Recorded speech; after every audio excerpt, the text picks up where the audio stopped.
Very good morning students. कैसे हैं आप? आशा है आप सभी स्वस्थ होंगे। तो बच्चों, आज हम नवम कक्षा का छठा अध्याय प्रेमचंद के फटे जूते का सारांश करने जा रहे हैं, जिसके लेखक हैं हरिशंकर परसाई, जिनका जन्म 22 अगस्त 1924 ईस्वी को मध्य प्रदेश के इटारसी के पास जमानी नामक गांव में हुआ। हिंदी के इस यशस्वी व्यंग्यकार का निधन 10 अगस्त 1994 को हो गया था।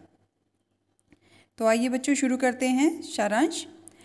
प्रेमचंद के फटे जूते शीर्षक निबंध में परसाई जी ने प्रेमचंद के व्यक्तित्व की सादगी के साथ एक रचनाकार की अंतर्भेदी सामाजिक दृष्टि का विवेचन करते हुए आज की दिखावे की प्रवृत्ति एवं अवसरवादिता पर व्यंग्य किया है। तो ये जो बच्चों परसाई जी द्वारा लिखा गया व्यंग्यात्मक निबंध है, इसमें उन्होंने प्रेमचंद की व्यक्तित्व की सादगी के बारे में वर्णन किया है। और वो एक ऐसे रचनाकार थे जो समाज में जो भी चल रहा है उसकी समझ उन्हें इतनी ज़्यादा थी कि उसके अंदर के भेद को समझने वाली दृष्टि उनके पास थी, उसका विवेचन किया है। और आज की जो दिखावे की प्रवृत्ति, जो इंसान होता कुछ और है दिखाता कुछ और है, ये प्रवृत्ति जो बढ़ती जा रही है, और अवसरवादिता कि अवसर पड़ने पर किसी को मित्र बना लेना और अवसर निकल जाने पर मित्रता खत्म, तो उस पर व्यंग किया है। व्यंग मैंने आपको बताया था बच्चों कि व्यंग होता है कटाक्ष, किसी बुराई पर अपने शब्दों द्वारा तीखा प्रहार करना व्यंग कहलाता है। तो लेखक प्रेमचंद जी का एक चित्र देखते हुए बताता है कि उन्होंने मोटे कपड़े की टोपी, कुर्ता, धोती पहनी हुई है और कनपटी चिपकी हुई, गालों की हड्डियां उभरी हुई थी, परंतु घनी मूंछों से चेहरा भरा सा लगता था। तो उनका वर्णन करते हुए कहते हैं कि उन्होंने मोटे कपड़े की टोपी पहनी थी, कुर्ता धोती पहनी थी और कनपटी चिपकी हुई थी, मतलब, और गाल जो है हड्डियां उभरी हुई थी, मतलब वो एक कमज़ोर व्यक्ति थे, पर उनकी मूछें घनी घनी थी और पैरों में कैनवस के जूते पहने थे। कैनवस बेटा एक ब्रांड था। तो वो जूते प्रेमचंद ने पहने थे, जिसमें से एक जूता आगे से फटा हुआ था और छेद से उंगली बाहर निकली हुई थी। लेखक सोचता है कि फ़ोटो खिंचाने के लिए अगर ऐसी पोशाक है तो पहनते कैसे होंगे, लेकिन वे वास्तव में जैसे हैं वैसे ही फ़ोटो में हैं। तो लेखक सोचता है कि अगर किसी व्यक्ति की पहनने की पोशाक ऐसी है कि उसके जूते फटे हुए हैं और धोती पहनकर वो फ़ोटो खिंचवा रहा है, तो असल जीवन में वो क्या कपड़े पहनता होगा, क्योंकि हम हमेशा साधारण जीवन में हम अलग कपड़े पहनते हैं, पर जब हम फ़ोटो खिंचवाते हैं तो हम अपनी सबसे बेस्ट ड्रेस लेते हैं। लेकिन वास्तव में जो प्रेमचंद थे उनमें दिखावे की प्रवृत्ति नहीं थी, वो जैसे व्यवहारिक जीवन में थे वैसे ही फ़ोटो में थे। वे प्रेमचंद के चेहरे को देखकर पूछते हैं कि उन्हें अपने फटे जूते का पता है, क्या उन्हें लज्जा या संकोच नहीं है, लेकिन उनके चेहरे पर बेपरवाही और विश्वास है। अगर साधारण व्यक्ति के जूते फटे हों तो वो कभी फ़ोटो नहीं खिंचवाएगा और उसके चेहरे पर एक लज्जा और संकोच होगा, परंतु प्रेमचंद के चेहरे पर ऐसा कुछ नहीं था। वो बिल्कुल बेपरवाह थे और आत्मविश्वास से भरे हुए थे। फ़ोटो खींचते समय जब उन्हें तैयार होने के लिए कहा गया होगा तो उन्होंने मुस्कुराने का प्रयत्न किया होगा, किंतु अभी मुस्कान आ ही रही थी कि फ़ोटो खींच दी गई और उनकी इस अधूरी मुस्कान से उपहास और व्यंग्य झलकता है। तो लेखक कहता है कि जब उन्हें रेडी प्लीज़ बोल के तैयार होने के लिए कहा होगा कि अब फ़ोटो खींचने वाले हैं, तो वो अपने चेहरे पर एक मुस्कान लाने की कोशिश कर रहे थे, पर जो अधूरी सी मुस्कान वो लेकर आए, वो मानो वो किसी का मजाक उड़ा रहे हैं, वो किसी पर हंस रहे हैं। उनकी हंसी देखकर ऐसा प्रतीत हो रहा था। तो फ़ोटो खिंचाना ही था तो जूते तो अच्छे पहन लेते। शायद पत्नी ने फ़ोटो खिंचाने के लिए कहा होगा। लेखक उनकी फ़ोटो के माध्यम से उनके दुख के अनुभव करके रोना चाहता है, लेकिन उनकी आंखों का दर्द उन्हें ऐसा करने से रोक देता है। वो कहते हैं कि अगर फ़ोटो खिंचाना था तो जूते तो अच्छे पहन लेते, पर शायद पत्नी ने ज़िद की होगी और वो पत्नी हट के आगे मान गए होंगे और बैठ गए होंगे फ़ोटो खिंचाने के लिए। वो कहता है कि उनका ये दुख देख के उनका रोने का मन करता है, पर ये जो चेहरे की मुस्कान है ये उन्हें रोने नहीं देती। लेखक कहता है कि उनकी चेहरे की मुस्कान देखकर ऐसा नहीं लग रहा है कि उन पर कोई दया करनी चाहिए। यदि वे फोटो का महत्व समझते तो जूते मांग लेते, लोग तो कोट और कार तक मांग ले जाते हैं।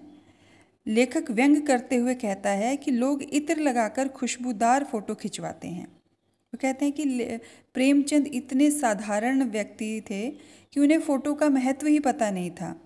लोग तो फ़ोटो खिंचाने के लिए परफ्यूम लगाकर फ़ोटो खिंचवाते हैं और कोट मांगकर मुंह दिखाई करने चले जाते हैं, कार मांगकर बारात लेकर जाते हैं। तो दिखावा दिखाने के लिए हम कुछ भी कर लेते हैं, परंतु प्रेमचंद में ये दिखावे की प्रवृत्ति नहीं थी। उन्होंने बताया कि सिर की चीज़ सस्ती है जबकि पैरों की चीज़ उससे कहीं अधिक महंगी है। लेखक कहते हैं कि आज के समाज में टोपी जो सिर पर सम्मान का प्रतीक है वो सस्ती है और जूता जो दिखावे का प्रतीक है वो ज़्यादा महंगा है। प्रेमचंद पर भी कुछ ऐसा ही भार रहा होगा। उनकी विडंबना लेखक को दुख पहुंचा रही है। एक महान कथाकार, उपन्यास सम्राट, युग प्रवर्तक का जूता फटा हुआ देखकर उन्हें चुभन होती है। तो लेखक को, परसाई जी को प्रेमचंद का जो ये रूप था ये दुख पहुंचा रहा था कि एक महान कथाकार और उपन्यास सम्राट की उपाधि उनको दी गई थी और युग प्रवर्तक उनको माना जाता है, उनका जूता फटा हुआ है। लेखक कहता है कि उसका स्वयं का जूता ऊपर से न फटकर नीचे से फटा हुआ है।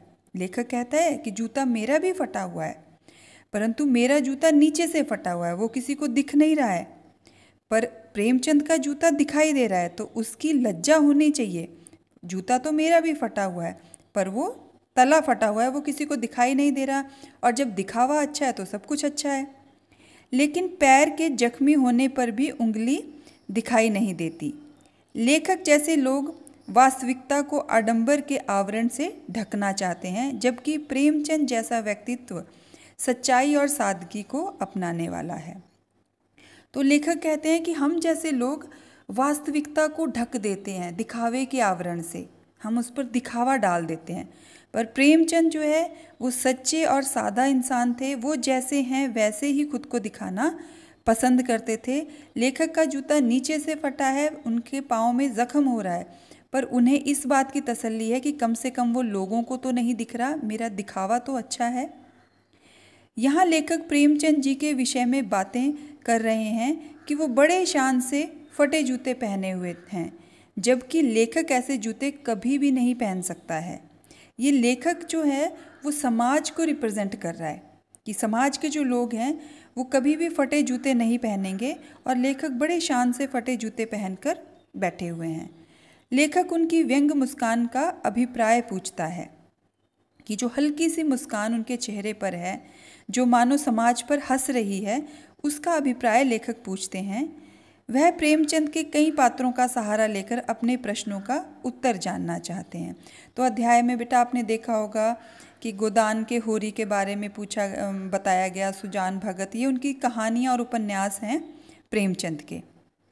लेखक जूते के फटने का कारण भी जानना चाहता है। वह अनुमान लगाता है कि ज़्यादा चलने से ऐसा हुआ होगा, किंतु ज़्यादा चलने से जूता फटता नहीं, घिस जाता है। तो लेखक जो है अपने ही मन में अनुमान लगाता है कि प्रेमचंद जी का जूता फटा कैसे, क्योंकि ज़्यादा चलने से तो वो नहीं फटा होगा, क्योंकि ज़्यादा चलने से जूता घिस जाता है पर आगे से फटता नहीं है। तो लेखक ने बताया कि भक्ति काल के कवि कुंभन दास का जूता फतेहपुर सिकरी आने जाने में घिस गया। तो ये बेटा एक छोटी सी कहानी है कि जो कुंभन दास थे वो फतेहपुर सिकरी जाते हैं और अपना गुरु बनाना चाहते हैं वो ऋषि को। तो वो कहते हैं कि ठीक है आप फिर बाद में आना, तो वो फिर अगली बार जाते हैं, वो फिर कहते हैं कि ठीक है आप बाद में आना। तो वो गुरु जो है वो कुंभन दास की पेशेंस को चेक करना चाहते थे कि क्या इसमें उतनी पेशेंस है मेरा शिष्य बनने लायक। तो अंत में जो है वो कुंभन दास थक जाते हैं और वो कहते हैं कि आवन जात पनहिया घिस गई, भूल विसर गयो हरिनाम, कि वो कहते हैं कि आने जाने में जूते ही घिस गए, जिस कारण वो भगवान का नाम लेना भी भूल गए, अर्थात जूता नीचे से घिसता है। उन्होंने बुलाकर कुछ देने वालों के विषय में यह कहा कि जिनको देखने के लिए दुख उठाने पड़ते हैं उन्हीं को सिर झुकाकर नमस्कार भी करना पड़ता है। लेखक बार बार इसी प्रश्न पर विचार करता है कि प्रेमचंद का जूता घिसने की अपेक्षा फट कैसे गया। या तो जूता नीचे से घिसता अगर वो चले होते, पर उनका जूता नीचे से नहीं आगे से फटा है। लेखक यहाँ कहना चाहता है कि उन्होंने समाज में व्याप्त कुरीतियाँ, बुराइयों को ठोकर मार मार कर हटाने का प्रयास किया। रास्ते में अड़चनों को उन्होंने जूते की ठोकर से हटाना चाहा, उनके साथ समझौता नहीं किया और ना ही वो उनसे बचकर भी निकले और ना ही कभी परिस्थितियों से समझौता किया। इसीलिए प्रेमचंद का जूता आगे से फट गया है। उनकी सभी कहानियों और उपन्यासों में बच्चों समाज की जो कुरीतियाँ थी, जो बुराइयाँ थी, उनको उजागर किया गया है। इसलिए लेखक ने ये कहा कि उन्होंने कुरीतियों को ठोकर मार मार कर अपना जूता फाड़ लिया। जिस प्रकार सभी नदियाँ पहाड़ नहीं फोड़ सकती, कुछ अपना रास्ता बदलकर बह जाती हैं, उन्हें भी ऐसा ही करना चाहिए था। तो परसाई जी कहते हैं कि सभी नदियाँ पहाड़ नहीं तोड़ती, कुछ ही नदियाँ तोड़ पाती हैं। तो वैसे ही हर व्यक्ति मुश्किलों का सामना नहीं कर पाता, कुछ ही व्यक्तित्व मुश्किलों का सामना कर पाते हैं, कुरीतियों के विरुद्ध आवाज़ उठा पाते हैं। तो उनमें से प्रेमचंद जी एक थे। लेकिन प्रेमचंद जी अपने जीवन आदर्शों के कारण समझौता नहीं कर सके। वे भी अपने पात्रों की तरह नियमों का पालन करने वाले थे। उनकी जो भी कहानियाँ होती थी और उसमें जो भी पात्र होते थे वो नेम और धर्म पर चलने वाले थे, सच्चाई पर चलने वाले थे, ईमानदारी पर चलने वाले थे। तो कहते हैं कि उसी तरह प्रेमचंद के जैसे प्रेमचंद के पात्र थे वैसे ही प्रेमचंद का व्यक्तित्व भी था। उनके नियम कभी भी उनके बंधन नहीं बने, मतलब उन्होंने अपने नियमों से समझौता नहीं किया, चाहे उन्हें कितना भी नुकसान उठाना पड़ गया। लेखक यह अनुमान लगाता है कि वे जिसे घृणित समझते हैं उनकी तरफ पैर की उंगली से इशारा करते हैं। वे समझ गया कि प्रेमचंद जी समाज में व्याप्त भेदभाव और आडंबरपूर्ण व्यवहार को देखकर मुस्कुरा रहे हैं। तो अंततः जो है परसाई जी ये निर्णय निकालते हैं कि लेखक जो है जिन्हें घृणित समझता है, जिन आडंबरपूर्ण व्यवहारों को, जिन कुरीतियों को वो घृणित समझते हैं, बुरा समझते हैं, उनकी तरफ वो पैर की उंगली से इशारा करते हैं। और समाज में व्याप्त जो भी भेदभाव है, आडंबरपूर्ण व्यवहार है, उसको देखकर वो मुस्कुरा रहे हैं कि ये समाज जो है वो कैसी दिखावे की प्रवृत्ति में जीता है। वे अवसरवादिता और स्वार्थपरक लोगों पर व्यंग कर रहे हैं कि जो लोग अवसर निकालने में विश्वास रखते हैं और स्वार्थी होते हैं, जब अपना समय निकल गया तो वो फिर पहचानते नहीं, ऐसे लोगों पर व्यंग कर रहे हैं, कटाक्ष कर रहे हैं जो वास्तविकता को छिपाते हैं और संघर्षों से बचकर निकलते हैं। कि वो वास्तविकता को छिपाते हैं, दिखावा करते हैं और कभी जीवन में संघर्ष आए उससे बचकर निकलते हैं, उसके साथ समझौता कर लेते हैं, उनके विरुद्ध आवाज़ नहीं उठाते। तो प्रेमचंद जी उन लोगों पर हंस रहे हैं, उस समाज पर हंस रहे हैं। प्रेमचंद जी का कहना था कि मैं यथार्थ का सामना करते हुए आगे बढ़ा, दुख झेले, किंतु अपने अस्तित्व को बनाए रखा, जबकि लेखक जैसे वास्तविकता को छुपाने के लिए अपने अस्तित्व, अपने मान सम्मान को नष्ट करते जा रहे हैं। तो प्रेमचंद जी का कहना था कि उन्होंने हमेशा यथार्थ का सामना किया, मुश्किलों का सामना करते हुए, दुख झेलते हुए वो जीवन में आगे बढ़े और अपने अस्तित्व को बनाए रखा, अपने नियमों को औरों के लिए नहीं बदला। जबकि लेखक जैसे लोग या समाज के जो लोग हैं वो वास्तविकता को छुपाने के लिए अपने अस्तित्व का और अपने मान सम्मान को नष्ट कर देते हैं। थोड़े से लालच के लिए वो अपने मान सम्मान की भी बोली लगा देते हैं।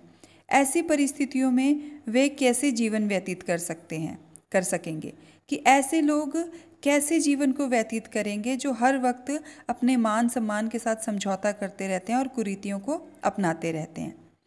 अंत में लेखक यही कहता है कि वे उनके द्वारा दिए गए निर्देशों को भली भांति समझ रहे हैं। तो परसाई जी जो प्रेमचंद जी के चेहरे पर व्यंग्यात्मक मुस्कान है और जो उस व्यंग्यात्मक मुस्कान के ज़रिए वो एक समाज में मैसेज देना चाहते हैं, उसको परसाई जी समझ रहे हैं कि हमें अपने अस्तित्व को बनाए रखना चाहिए, चाहे हमें कितना भी दुख झेलना पड़े। हमें स्वार्थी या अवसरवादी नहीं होना चाहिए, हमें हमेशा स्वाभाविक और व्यवहारिक रहना चाहिए। जैसे हम हैं वैसे ही दिखाई देना चाहिए, जो हम नहीं हैं वो दिखाने की कोशिश नहीं करनी चाहिए। तो यहीं बच्चों हमारा सार ख़त्म होता है। आशा है आप सभी को समझ आया होगा। Thank you and have a nice day.